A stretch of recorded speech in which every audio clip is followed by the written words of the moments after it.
As the dust settled from this week's series in Anaheim, the Angels and Rockies both sit at the bottom of the league with the worst record in baseball. You're welcome. But despite having the same record, man, these two teams have a very different view of themselves.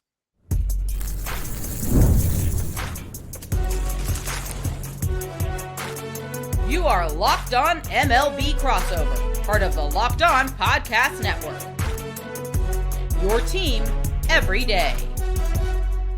Thanks for being here for this crossover edition of Locked On Angels and Locked On Rockies. If you're unfamiliar with us, we're the Frisch brothers, Mike and John Frisch, the Super Halo Bros over on Locked On Angels. And with us is Paul Holden of Locked On Rockies. How you doing, Paul? I'm good. Back with the family here, as we like to joke around. That's here. Right. A long lost brother here. I feel like a Super Halo bro myself. Our own mother was like, is he one of ours? Yep. We're claiming him. We're claiming him. He's a part of it now. Exactly. I'm happy to be here, of course. Last time I just got to talk to John, so first time I get to have to be on the show with both of you guys. So a wacky, fun series, maybe a little more fun for the Rockies, but a great opportunity to be here on the show and talk some really great baseball. Absolutely. Hey, on today's show, we're going to be talking about Mickey Moniak, who's become a pretty legit player with the Rockies after being let go from the Angels. So how did that happen? Which ownership group would Rockies and Angels fans rather have? And which ownership group will figure it out first? But first, let's take a moment to look back on the series between the Rockies and the Angels in Anaheim. Yeah, let me recap what happened this last week. Painful for the Angels, not so painful for the Rockies. Rockies came back late against the Angels in Game 1. The Angels' blow pin came through for them. They are sticking to their credentials and blowing games for us continually. It was a 9-8 win for the Rockies over the Halos. Game 2, the Angels embarrassed themselves in a 8-2 loss on Tuesday. Yeah, that was a terrible game. And then John and I ranted on the show. It was the highest rated show of the week, so you're welcome. And then the Angels got out to an early lead in the last game, never looked back. It was an 11-4 win over the Rockies. John, talk a little bit about where we came from and where we're going. Yeah, so with obviously the Angels think that they're competitive every year. Us fans know that that's not the case. Those days are long gone. And as we're playing the Rockies, Paul, I had to wonder, I know that you were upset with the performances from Kyle Freeland and Michael Lorenzen. Sagano had one of his better outings of the year. Of course, the Angels love to strike out against guys who don't really get a lot of strikeouts, so that seems to be their bread and butter. But it's a lot of veteran arms that I know you were disappointed with, and the pitching seems to be kind of the missing ingredient for the Rockies, at least from the outside looking in. But it's also not very easy to pitch in Coors either. Now, having said that, obviously Freeland and Lorenzen struggled in Anaheim. I like the young guys on your team, and obviously I know you have some injuries. I know there's some back of the bullpen injuries, but as far as the offense goes, they're really young and exciting. Obviously, Hunter Goodman and Tyler Freeman and Ezekiel Tovar, like just fun, exciting names. Is the pitching the missing piece for the Rockies moving forward? You know, I think it's always the easiest answer, and it's the obvious answer because it's true. Michael Lorenzen has an above 8 ERA right now. Kyle Freeland has allowed now 13 runs since returning from the IL. I have always been a staunch Kyle Freeland defender. Career 18 WAR player is kind of my catchphrase for him. He's a Colorado guy. There's a lot to love. When he's great, he's awesome. But he also goes through these stretches, and he's going through one of the arguably worst ones of his career at a time where he was injured early. So that's going to probably prevent him from reaching the 170 inning player option on his contract here. We could be looking at the final year of the last piece. Him and Antonio Senzatella are the last two pieces from the last relevant Colorado Rockies teams. And unfortunately, one player, Antonio Senzatella, has completely revitalized and changed his career this year. Arguably, I just did an episode with all-star kind of votes just popping up. I said, if you're going by WAR and you're going by performance, Antonio Senzatella, literally statistically, one of the worst starting pitchers of all time last year. Now, one of the best bullpen options, not only for the Rockies, but in the league. And Kyle Freeland, he starts off the season wonderfully, gets hurt, and hasn't been able to return. And Michael Lorenzen, unfortunately, has just not figured out cores or pitching on the road as much. He's got an above, I think the ERA is like hovering closer to 10 at home, 8 now overall. Yes, pitching is the answer, but I think about the last time the Rockies were in the playoffs. Who do you remember from those teams? Nolan Arenado, right. Trevor Story, DJ LeMahieu. Yeah. Kyle Freeland, German Marquez are going to be low on the list when it comes to pitchers. The future for the sustained success for the Rockies comes from a great offense, and the Rockies have not had that in a long time. Yes, there's some budding hope here, but the ultimate key will be great offense and good enough pitching. The Rockies to win, they need to make Coors Field miserable for anybody that rolls through there, and then they just need to be able to score on the road and hang in there. This year, my philosophy has been if the starters can give you 3 runs or less, Tomoyuki Sagano, a prime example of this, the Rockies should have a chance to win that ball game. And luckily, they were able to come back in that first game, which was really just a mess overall when you're talking about the Angels walking 10 guys, hitting 2 batters, the Rockies still striking out almost 10 times while walking that many times. But, man, it's just really disheartening because Lorenzen especially, he's one of those guys, and Jose Quintana just got sent to the long-term IL for the Rockies. The veteran arms that were brought in to stabilize this Rockies rotation started off great in in April, but the fall off in May has been tremendous and will be a massive problem for this team going forward, especially as they lost the probably what was beginning, I think, to be one of the more exciting storylines in sports. Chase Dolander was awesome before. Yeah. And so I think the Rockies, when as they're going through this now, officially can announce rebuild. They're actually embracing the term rebuild and saying it. I think the Chase Dolander profile is more what we're looking for versus a Kyle Freeland, Antonio Senzatella, weak contact, let the guys put the ball in play and let the defense do it. No, let's have a guy, strike out 9. That sounds pretty good to me. That sounds pretty awesome as we're seeing that across baseball as well.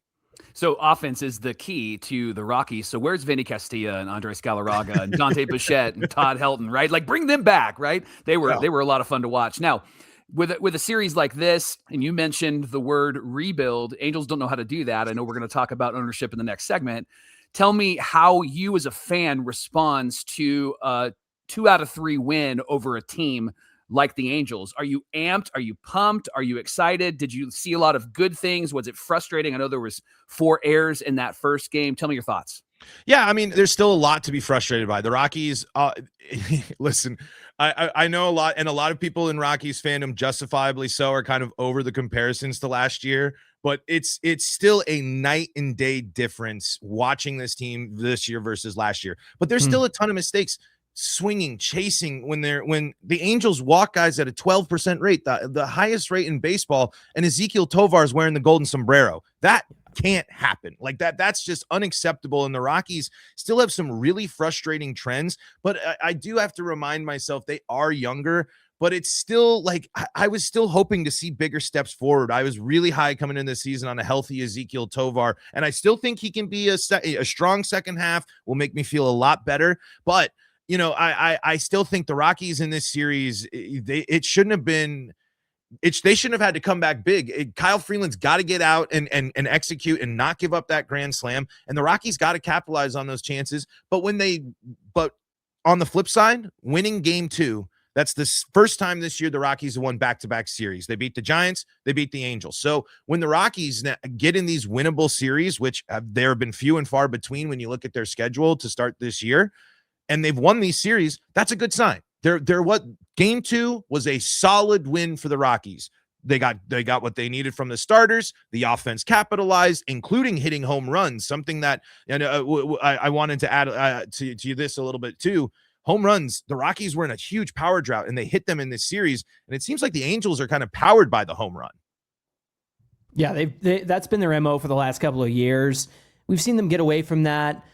At least say they're going to get away from that, right, Mike? Like it's still there, and they were at the top of the league in home runs and strikeouts very early on this season.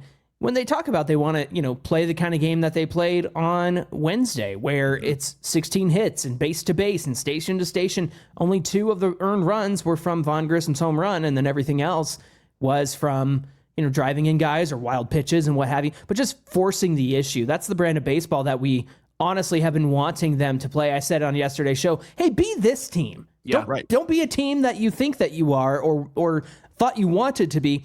Copy and paste Wednesday. I even said, I know it's the Rockies, I know it's Lorenzen, but at the same time, we're not in any place to say, oh, it's the Rockies, or you know what I mean? Like nobody has any room to say, oh, it's just this team or that team. Not on the Angels, but the way that they had that frenetic hitting on Wednesday, that's the team that they need to be. And so yeah, relying on the long ball has been a huge part of their season, but last year was just obviously an over-reliance on home runs. It was ridiculous. In fact, Mike and I have, what do we say? We're going to promise to cheer and woo every sac fly the way that we would celebrate a home run this season. And we've lived up to that, haven't we, Mike? Yeah, I think there's been 2 or 3 sacrifice flies we've celebrated on this show the whole year. Yeah, that's the problem with this team, Paul, is that they have this philosophy of slugging and OPS, which isn't wrong. It's not bad, but the problem is that then everybody in the lineup wants to slug and have a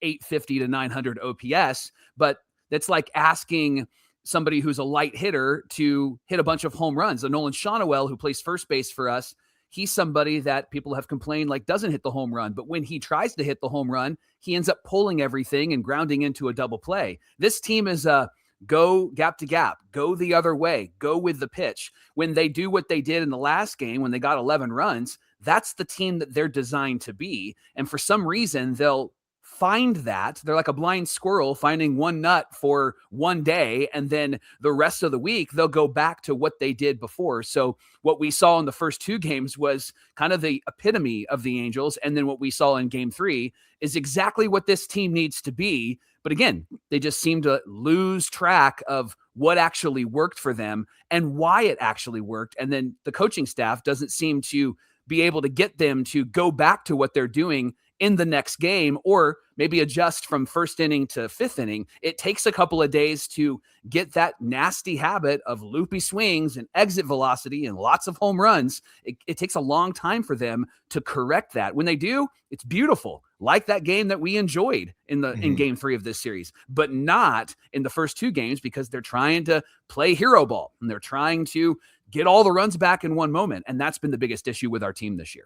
Yeah, we don't need 9 Mike Trouts in the lineup. And not everybody can be Mike Trout, obviously. And that's the way that this team had behaved in the past and a big part of this year. You're not going to get, Mike Trout swings from Nolan Shonowell, no matter how hard you try and no matter what you preach. Sometimes you just got to take it the other way. That's why it's hilarious to me that somebody like Wade Meckler and Nick Madrigal can have 4-hit nights, and they've been up for 10 days, Mike. And so it's just like they're doing everything that we want them to do versus what the major league team has been doing over the last few months. And I feel like I preach this word a lot on my show. And I feel like hearing you guys say that, I feel like you guys can relate. Consistency is a problem for these teams. There might be a stretch of good baseball. There might be a stretch that we had power ranking arguments in Rocky Land for the first time.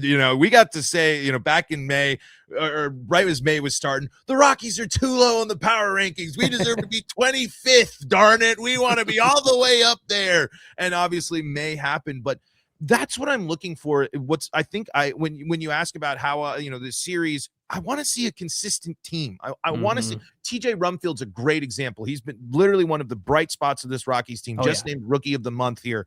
The TJ Rumfield, Troy Johnston, there have been some guys that we didn't expect to contribute and be as consistent. Now I want to see Ezekiel Tovar be that guy. I want to see these veteran pitchers be consistent. Give us that, be the players that we've seen and we know that you can be, instead of us driving ourselves nuts, because it's so frustrating to watch players that can do better because you've seen better, and then they don't execute. But then you remind yourself that baseball is a very, very difficult sport. I do understand a little, armchair quarterback here, but I think that's at its core of what gets frustrating for fans of teams like the Angels and Rockies. Yeah. Well, hey, listen, we have a great debate coming up about which ownership is worse. And so we're going to talk about that. And of course, we'll get into Mickey Moniak and his transition from the Halos to the Rockies. We're going to talk about much more coming right up. Well, how about those NBA playoffs? They are fantastic. The Spurs and the Knicks, game 1 of the championship, and the Knicks won. That was a shock, I think, for a lot of people. And the Knicks are in the NBA Finals for the first time since 1999. They played the Spurs that year and lost, so we'll see what happens. Now, if you're not an NBA fan or you're not a Finals fan, you can still get close to the action. And if you are an NBA Finals fan and an NBA fan, you can get even closer to the action with FanDuel. They have a great offer for you. Right now, for new customers like you, you can bet $5 and get $150 in bonus bets when your first bet wins. I like using FanDuel during the playoffs because everything's right in front of me. I can check all of the stats and trends and matchups all in one place. And whether you're looking to maybe look at the player props or just follow your favorite stars or do whatever you want on this app, it's all right in front of you, explains everything. You're going to be great. You're going to win some money. You should download it right now. Head to FanDuel.com to get started. FanDuel.com is where you need to go. FanDuel, play your game. This is the Locked On Podcast Network, the #1 sports podcast network out there because of everydayers like you. You have a chance to join the Everydayer Club if you're a Locked On Angels fan or a Locked On Rockies fan. You can join the Everydayer Club, and there you can actually start a 7-day free trial right now. Get ad-free versions of the show on your favorite podcast platform and so much more. You can head on over to LockedOnAngels.supercast.com or LockedOnRockies.supercast.com to claim your free trial and join the club. The one thing that I think that unites our everydayers at Locked On Angels and our everydayers at Locked On Rockies is that we hate our ownership groups, right? I know that there's a group of people that Rockies fans are frustrated with. Obviously, Angel fans are frustrated with our owner. So let's recap for everyone, get everybody caught up where things stand for each team. John, would you explain to our Locked On Rocky listeners and those everydayers that are new to Locked On Angels all of what is so frustrating with Artie Moreno, the owner of the Angels? Yeah, with Artie Moreno taking over the team in 2003, he inherited a great team, a World Series championship team. And you know what's funny? He inherited a lot of the Disney administration. In case those of you who don't know, Disney did own the Angels at one point. That's why you have Mighty Ducks and Angels in the outfield and stuff like that. But that is to say, they let the baseball people do baseball things. Eventually, those baseball people left one by one or were let go, and it became Artie Moreno's administration, and that's where things really started to take a turn. No longer having great development in the minor leagues, no longer great living conditions, no longer great scouting departments, and spending a bunch of money on free agents making splashy moves instead of drafting and developing well as the Angels had. When they signed the likes of Vladimir Guerrero and Torrey Hunter, they had the infrastructure to support signing, or I should say, they had the infrastructure to get big splashy names because they had their own homegrown talent to go along with that. Now, moving past that, there's a lot of internal issues as well. Obviously, there was the trial of Tyler Skaggs. I'm sure a lot of people saw that. Minor league living conditions were not great. That had to be called out. There's a lot of internal issues with the team that fans are frustrated with. And then there's just the gaslighting of it all to say, from our GM, Perry Manassian, our best baseball is in front of us. And for Artie Moreno to say, well, winning is not in the fans' top 5 priority. Now, they tried to spin it as, I was talking about the fans who show up to the stadium. No, we know what you meant. And so for our own owner to say that we don't care about winning, it's just like, all right, dude, you got to go. You got to ride off into the sunset. And then to dangle a sale in front of us in 2022 and then yank it right back and say you have unfinished business and then get worse year over year. Just, Artie, just go the way of the cowboy, ride off into the sunset. That sounds mean because the cowboy is no longer with us. I don't mean that. I do mean it's time to move on for Artie Moreno. Paul, what about on the Monfort side? Can you explain the situation for our Angels fans? Yeah, it's now since in the post-Arenado story era, and remind you that this was a team for the first time in Rockies history had made the playoffs in back-to-back years in 17 and 18 there. If I haven't, I mean, it feels so long ago. I think I got that right there. We know what that's like. Yeah. So, but this was a team that at one point had Nolan Arenado, DJ LeMahieu, Trevor Story in the infield, and really the missing piece for the Rockies in the infield was a good first baseman. They swung and missed on countless first basemen.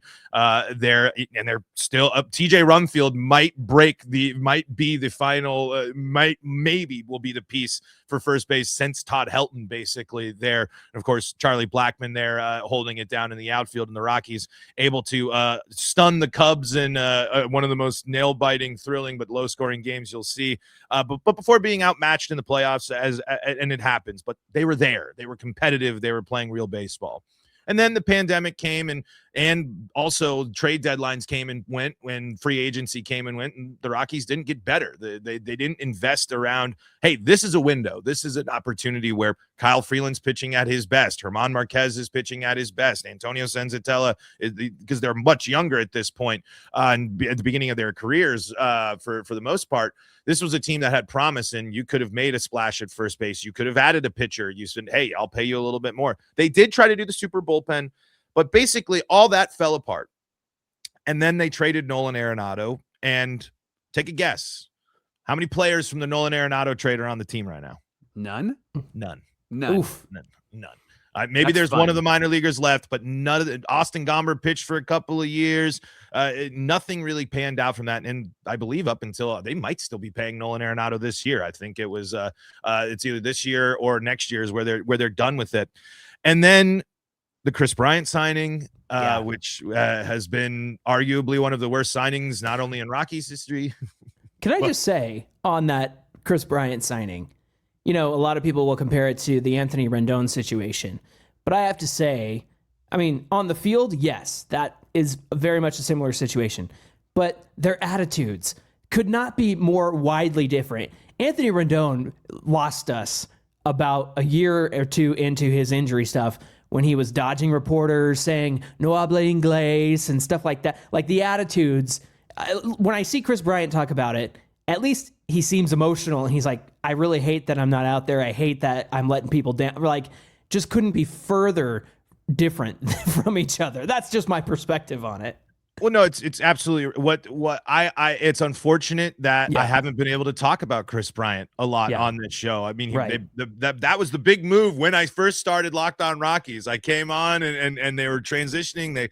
He was the aircraft carrier, and again, this is an MVP. This is a guy that really could have made an impact for this club. His body just betrayed him, and I'm not going to sit here and be mad at him for literally a guy that's played at the highest level, achieved at the highest level, and then his back betrayed him. I mean, that sucks. I mean, he's literally saying he's walking around in pain every day. That's awful. I mean, sure, it stinks that he's the highest paid Rocky right now, and makes up a good. But it's crazy that, as talking ownership, he's the one making up the significant part of the payroll. But basically, I know I was kind of going long there, but the Rockies now have been in 3 straight 100-loss seasons. And if it wasn't for being an embarrassment, a laughing stock, the second worst team statistically, but folks, I have, this isn't the first time.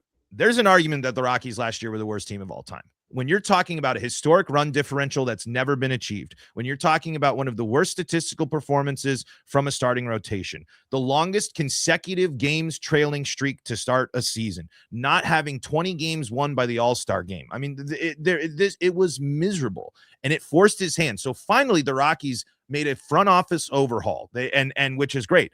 But the kicker is, Monfort promoted his son to basically calling the highest shots, as he was finally making the steps that looked like he was relinquishing some control. But what he did was he brought in a lot of baseball minds, with the exception of Paul DePodesta, obviously the Moneyball favorite and a guy that's there, but a guy that's been in charge of, let's just say, what do you think about in bad contracts about the Cleveland Browns over the last couple of years? Is there is there something about a bad contract and bad judgment of character about a player? Yep. Absolutely. That rings a bell. Well, a quarterback, maybe. A leader, Paul DePodesta was around making, involved in that decision. But so far, I think the Rockies are rebuilding from the ground up. They tore some stuff down. They didn't have a strong farm system.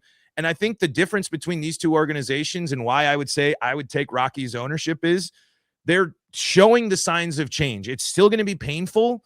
And the Rockies just got handed a golden ticket. The Penner Sports Group just bought a minority stake of the Rockies. So that means the Rockies just got an influx of Walmart money. And they're apparently just there to help things out. Dick Monfort's still going to be calling the shots. So the Monforts are still doing it.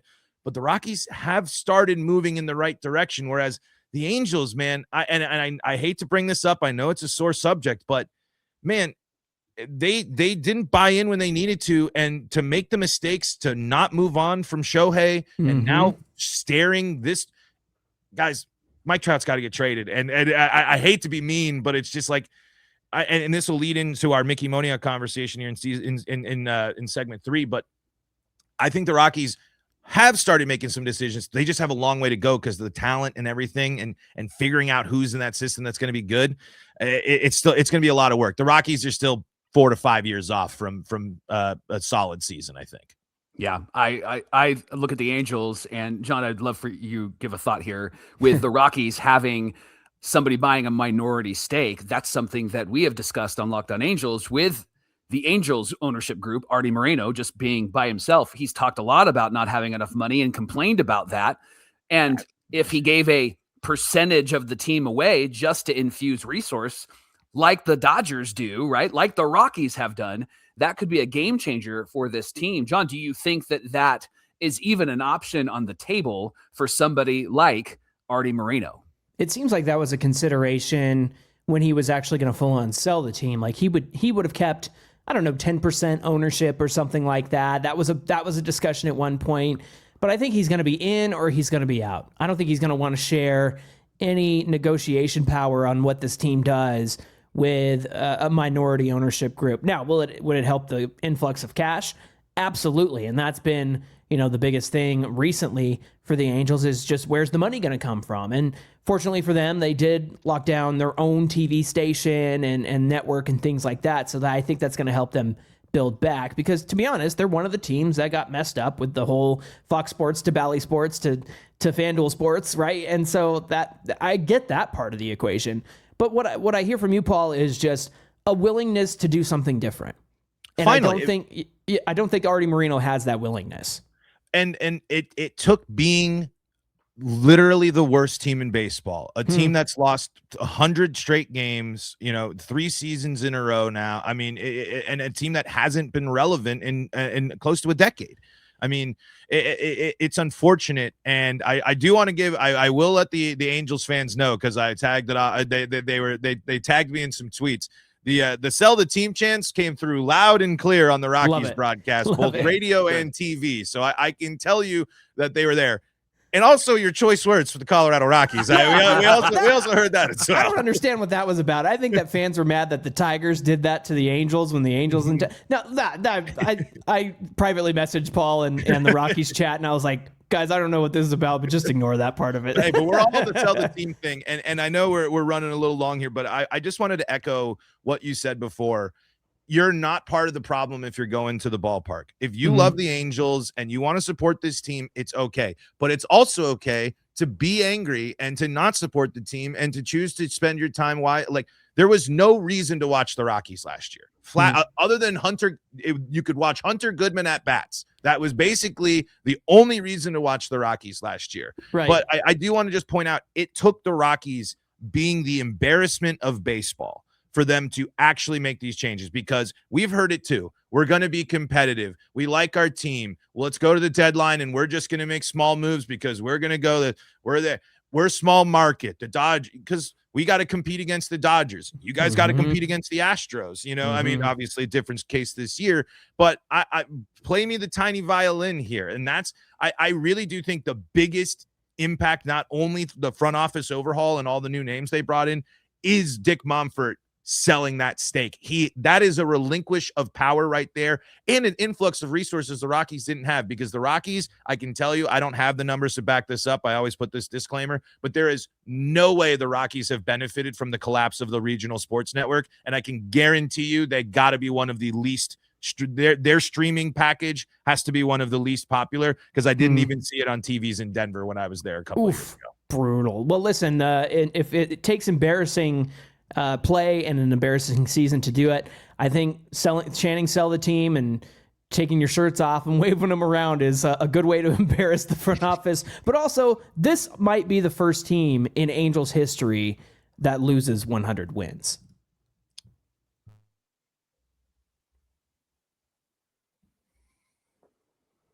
Well, there's one player that ties us together, and that is Mickey Moniak. He got DFA'd from the Angels before the 2025 season, and the Angels kept Tim Anderson in his roster spot on the team. Truth is they were high on Kyron Paris, and they chose Kyron Paris over Mickey Moniak, and then Tim Anderson did claim a roster spot, and then he was eventually knocked from the team. Now, Moniak did seem to have a really great year in 2025 at Coors Field. Right now, I know he's currently on the IL, but this year he's been playing really well. And with the Angels, he was so-so. He had a slash line of a 242 batting average, a 279 on base, a 430 slugging, and a 709 OPS. But with the Rockies, he's got a 272 slash line with a 314 on base, a 540 slugging percentage, and an 855 OPS. Paul, we see a different player with Mickey Moniak, but we also see somebody who is benefiting from being in Colorado. And anytime he does anything good, there's always somebody in the chat that will let us know, well, look at Mickey Moniak, right? And his splits are very different, home and road. Yep. But do you think that this is just about a change of scenery for Mickey Moniak, and that the coaches have helped him to grow and to mature? Or do you think it's really all about playing at Rocky Stadium in Colorado? You know, it's a big part. Unfortunately, Mickey Moniak is not going to be able to escape the Coors Field merchant allegations here. Currently at home this season, a 306 average and a 355 OBP, a slugging of 718, and an OPS of 1.073. So much better. Yeah, exactly. He's also hit 9 of his 12 home runs there. On the road, he's a 246, 310, 462, 772. So there he is. That's the guy we remember. So the home cooking certainly helps. But you know what I really think this is Mickey Moniak, high draft pick, doesn't work out in Philly, doesn't work out in here. I think the beauty of the Rockies and the being on the Rockies right now is, hey, the expectations are, show us what you got. This is your chance. The Rockies have a lot of outfielders in the system. They have a logjam of them. They have interesting guys that could threaten your spot, and some of the guys that they've signed and put in, Jake McCarthy, for example, here this year. There are guys. The Rockies finally had some roster competition this year, something that hasn't been the case.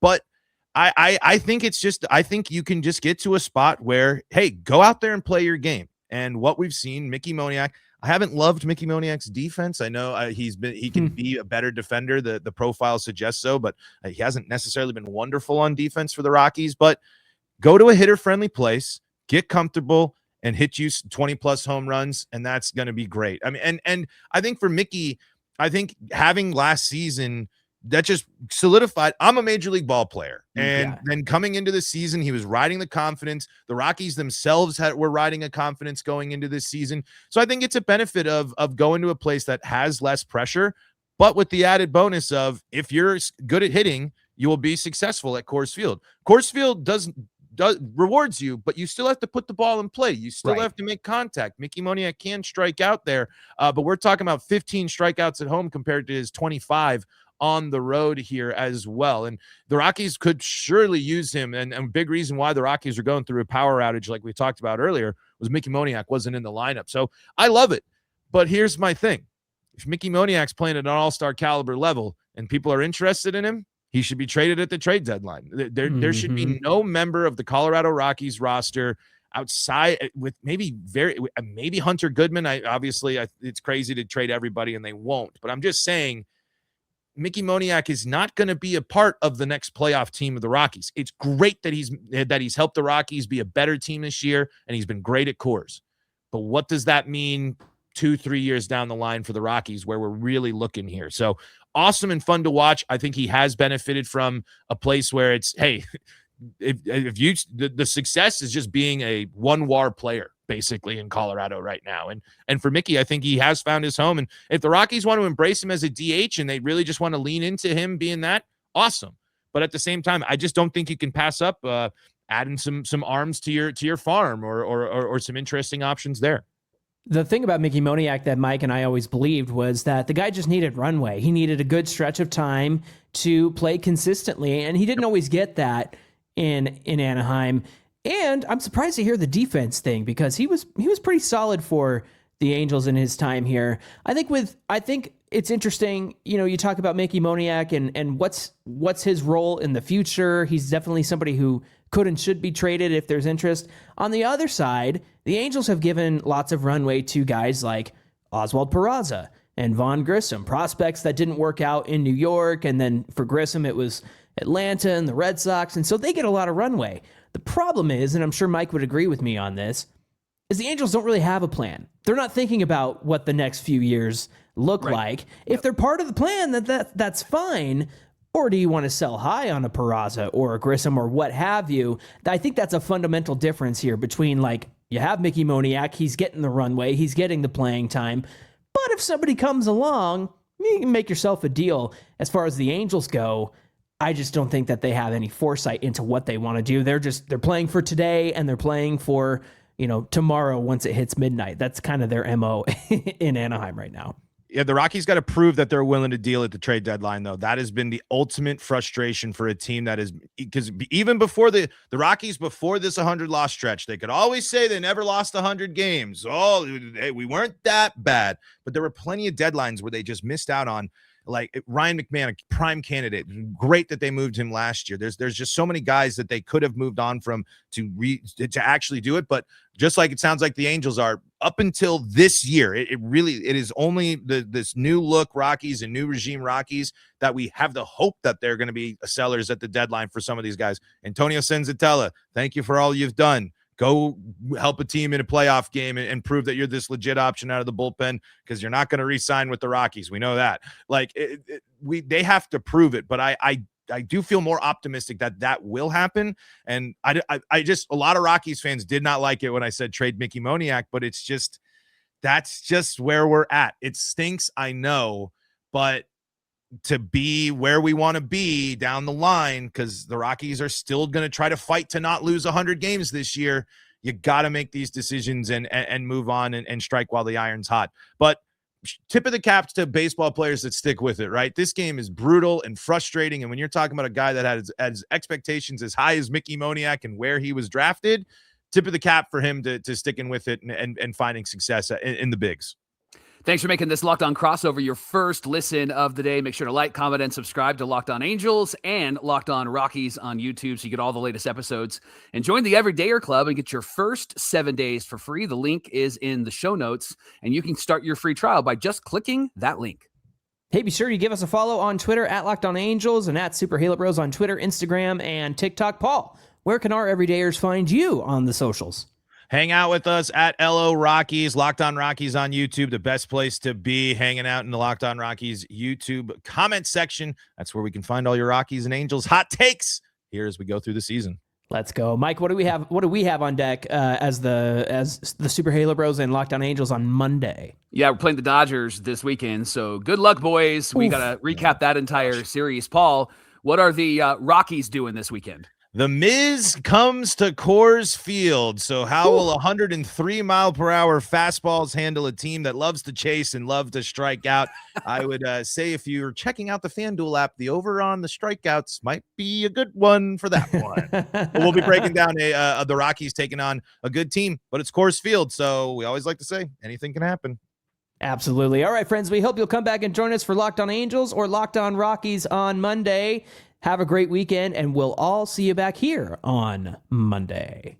It's great to have Brother Paul with us, wasn't it? That's right. Long lost brother. Happy to be here.